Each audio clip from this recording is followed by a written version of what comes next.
Quelle est la fortune de l'ancien président gabonais Omar Bongo et de son fils Ali Bongo? La famille Bongo dirige le Gabon depuis plus de 5 décennies. Étant un pays pétrolier, la fortune immense de la famille Bongo provient de l'argent issu de détournements de fonds publics et de la corruption des sociétés pétrolières, un système de captation des richesses de tout un pays d'une rare ampleur. Depuis 2007, la police et la justice enquêtent sur le patrimoine faramineux en France de la famille Bongo. Immeubles, hôtels particuliers, voitures néons de luxe, montres, vêtements de marque, œuvres d'art. En 2009, il possédait 33 propriétés à Paris et sur la Côte d'Azur, dont 3 hôtels particuliers dans la capitale et 7 villas à Nice. Il posséderait également au moins 7 propriétés de plus de 4 200 000 $ aux États-Unis. On peut également compter des véhicules de luxe, 2 Ferrari, 6 Mercedes, 3 Porsche et une Bugatti. La valeur de leurs biens a été évaluée à au moins 85 millions d'euros par la justice française. La banque BNP Paribas aurait accepté de jouer un rôle important dans le système de blanchiment, et évidemment, sans être inquiété. À votre avis, quelle est la suite pour le Gabon après le coup d'État? Les nouvelles autorités militaires gabonaises passent au règlement du compte. Le clan Bongo est directement visé. Voilà pourquoi le directeur du cabinet adjoint d'Ali Bongo Ondimba lui-même a été arrêté et sa maison perquisitionnée. Au sein de sa maison, plusieurs milliards de francs CFA ont été retrouvés. Ensuite, le conseiller direct de l'ancienne dame, Bongo, est également arrêté, sa maison perquisitionnée, de tonnes d'argent également retrouvées au sein de sa maison.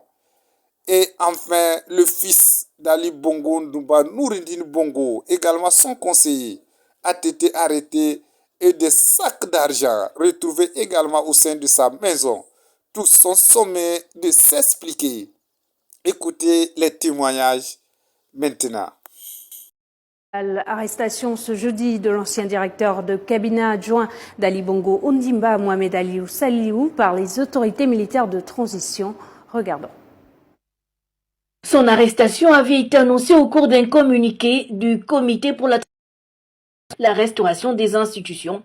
Il doit répondre de ses actes, notamment pour haute trahison, détournement massif des deniers publics, malversation financière internationale en bande organisée, faux usage de faux, trafic de stupéfiants et autres.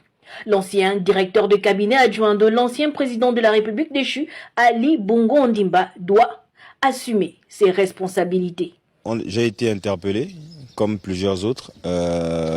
Pour l'instant, je n'ai pas été présenté devant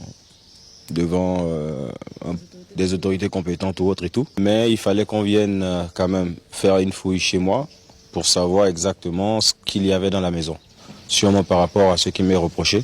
Comment justifier les actions passées et même le salaire de l'ancien directeur de cabinet adjoint? Ce dernier nous renvoie à une personne clé. Celui qui me payait connaît les chiffres. Le comité pour la transition et la restauration des institutions vise à garantir la stabilité et la prospérité partagée. La période de transition au Gabon est présidée par le général Brice Clotaire Oligui-Nguema.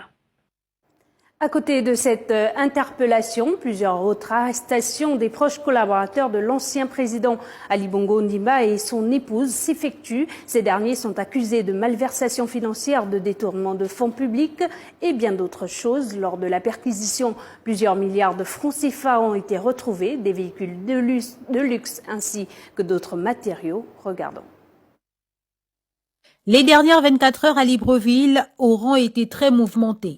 Après l'annonce à l'aube de la prise du pouvoir par l'armée gabonaise, s'en est suivi l'arrestation de plusieurs collaborateurs du président déchu, Ali Bongo Ondimba, et de son épouse, Sylvia Bongo Ondimba. Ces derniers sont accusés de malversation financière, blanchiment d'argent, falsification de la signature du président de la République, vente de stupéfiants, spoliation du patrimoine de l'État, entre autres. Dans l'un des bureaux stratégiques du chargé de mission de la première dame Kim Woo, des cantines d'argent, difficiles à justifier pour le détenteur. Et cette pièce avait été mise à disposition de la cellule financière et ils ont les clés du coffre, ils entrent, ils font ce qu'ils ont à faire. Donc, vous n'êtes pas au courant du montant qu'ils manipulent? Le montant exact, je ne le connais pas. Et vous savez quand même à quoi servait cet argent? À quoi servait cet argent, oui.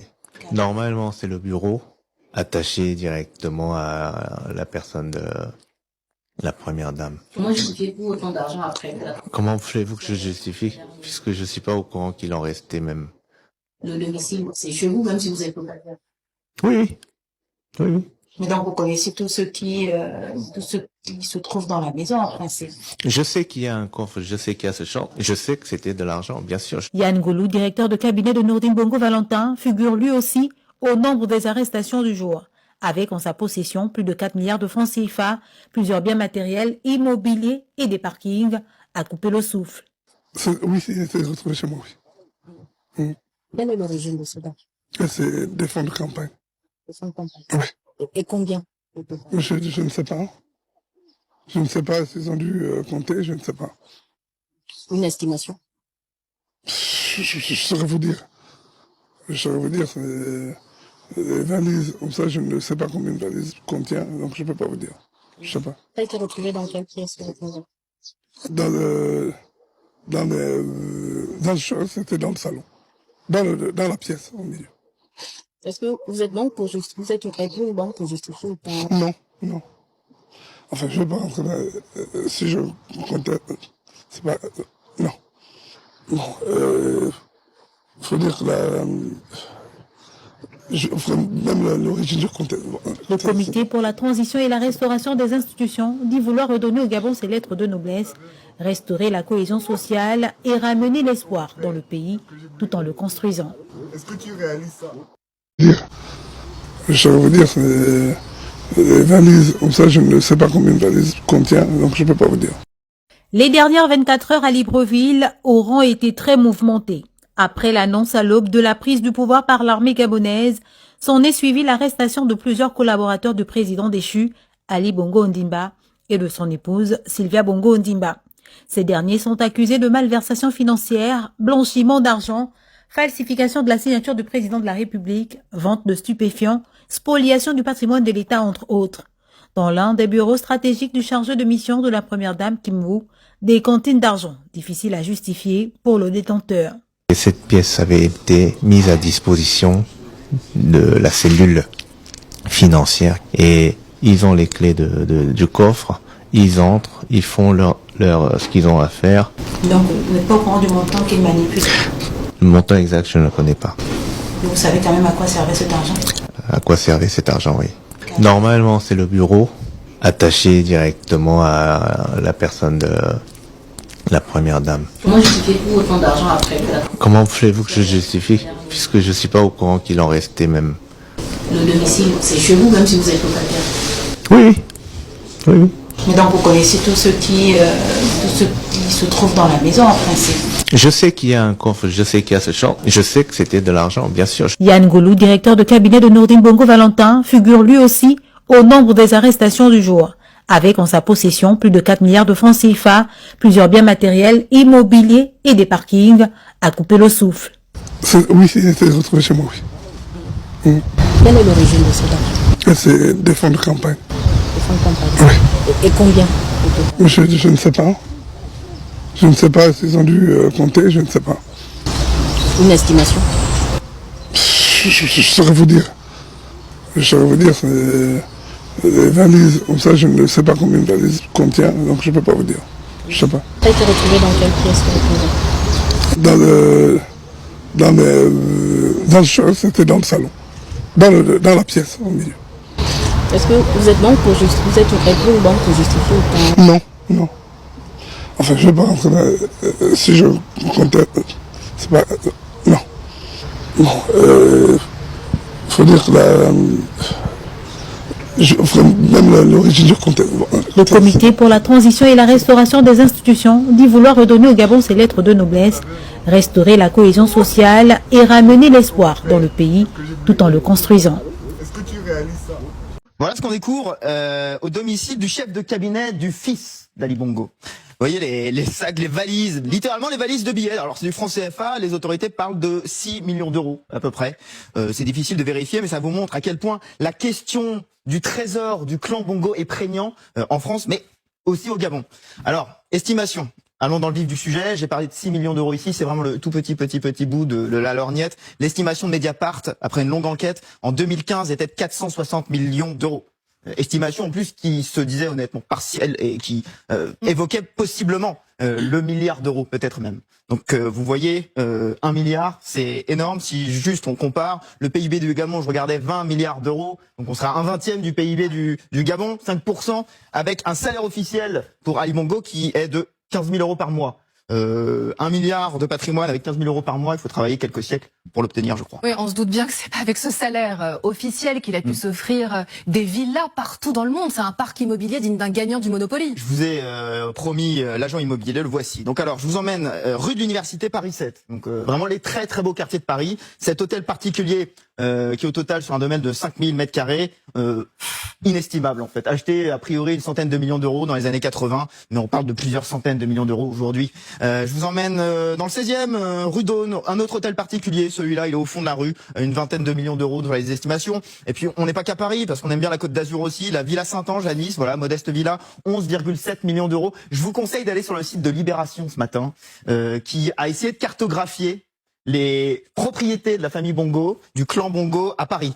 Alors, on n'est pas dans le 20e, ni dans le 18e. Vous voyez qu'on a concentré tout ça dans le 16e et dans les beaux quartiers ici, 7e, 8e, un peu 6e. C'est intéressant, hein. La plainte initiale qui est déposée par les ONG parle de région parisienne, 33 propriétés et de 11 propriétés Côte d'Azur, 85 millions d'euros potentiellement. 85 millions d'euros rien qu'en France.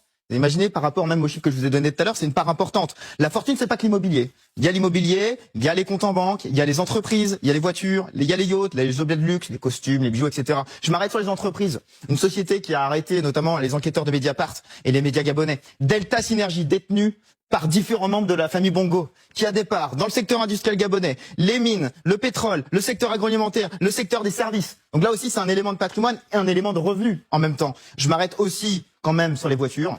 Passion de Omar Bongo, visiblement il l'a transmise à son fils. Voici le parc des voitures de la présidence du Gabon. Alors il n'y a pas trop de Renault Clio hybride, c'est de la Rolls-Royce, c'est de la Mercedes, c'est de la Bentley. France 24 qui a diffusé ces images s'est même procuré une facture de commande de voiture en 2010, donc juste après l'arrivée au pouvoir d'Ali Bongo. Il y en a pour 14 millions d'euros avec, là encore, vous regardez là, Bentley, Rolls-Royce, BMW, voilà. On aime le luxe. Et encore, on est au début du déballage parce qu'on est peut-être au début de quelque chose qui va être encore plus important. 14 millions d'euros, je vous ai bien dit ça en voiture. 14 millions d'euros. En 2010, hein. En 2010, une commande. On n'a pas les autres commandes qui ont suivi. Il y a même un bus VIP. Là, bus VIP, oui, je vous épargne, voilà, 7 millions d'euros. Bon. Mon cher Benjamin, question pendante. Comment ont-ils amassé autant d'argent? Je crois que la photo parle d'elle-même. La source de revenus essentiels du Gabon, c'est le pétrole. Et le système a été mis en place, d'après les enquêtes journalistiques et entre autres celles de Mediapart, par le père Omar Bongo, prolongé peut-être un peu, d'une manière un peu moindre, par le fils.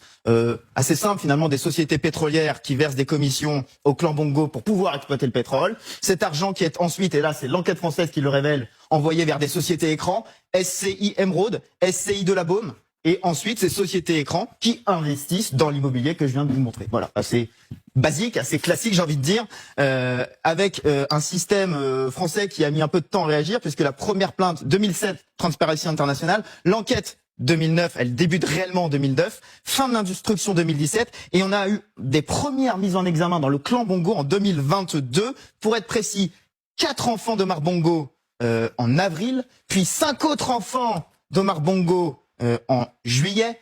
Évidemment, Ali Bongo, protégé par l'immunité. La difficulté dans cette affaire étant l'ampleur du clan Bongo. Alors, je vous donne ce chiffre qui circule, relayé notamment par le monde, 53 héritiers potentiels pour Omar Bongo. C'est la légende, de nombreuses femmes, de nombreux enfants. Toujours est-il que, je retourne sur la plainte initiale de 2007, elle concernait la famille Bongo, mais aussi la famille Obiang de Guinée équatoriale, mais aussi la famille Sassou Nguesso, Congo-Brazzaville. On a ici des mises en examen. On a une condamnation du fils Obiang en 2021, mais c'est la seule condamnation pour l'instant. On en est qu'au stade ici, au mieux des mises en examen. Oui, le Gabon n'a pas le monopole des biens mal acquis.